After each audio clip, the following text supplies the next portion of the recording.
हमें पता करना है या इसके पीछे का रीजन जानना है कि जो इलेक्ट्रिक फील्ड होता है वो सरफेस के परपेंडिकुलर क्यों होता है।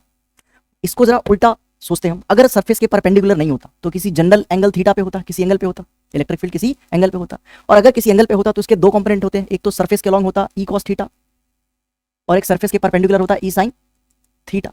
हमें पता है इलेक्ट्रोस्टैटिक कंडीशन है, तो सरफेस के अलॉन्ग जो फील्ड का कंपोनेंट है वो जीरो होना चाहिए क्योंकि चार्ज फ्लो नहीं हो रहा है, तो ई कॉस थीटा की वैल्यू जीरो। अब हमें पता है इलेक्ट्रिक फील्ड जीरो तो हो नहीं सकता भाई साहब, तो क्या जीरो होगा, कॉस थीटा जीरो होगा।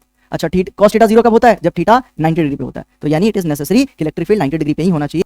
तो इलेक्ट्रिक फील्ड का कंपोनेंट अगर सरफेस के अलॉन्ग होगा तो उसके वजह से चार्ज पे फोर्स लगेगा, चार्ज पे क्या लगेगा भाई, फोर्स लगेगा, और फोर्स लगने से क्या हो जाएगा, मोशन होगा, और मोशन होने की वजह से करंट बन जाएगा। यानी कि अगर ये चार्ज मूव कर गया, इलेक्ट्रिक फील्ड का कंपोनेंट सरफेस के अलॉन्ग होने की वजह से अगर चार्ज मूव कर गया तो फिर इलेक्ट्रोस्टैटिक कंडीशन कहां रहा भाई। और क्या रखे रखे चार्ज अपने आप थोड़ी मोशन में आ जाते हैं, ऐसा थोड़ी कंडक्टर में रखे चार्ज फ्लो हो गया करंट बन गया, ये तो एनर्जी कंजर्वेशन को वॉयलेट कर देगा। तो इसलिए नेसेसरी है कि जो इलेक्ट्रिक फील्ड है वो हमेशा परपेंडिकुलर होना चाहिए।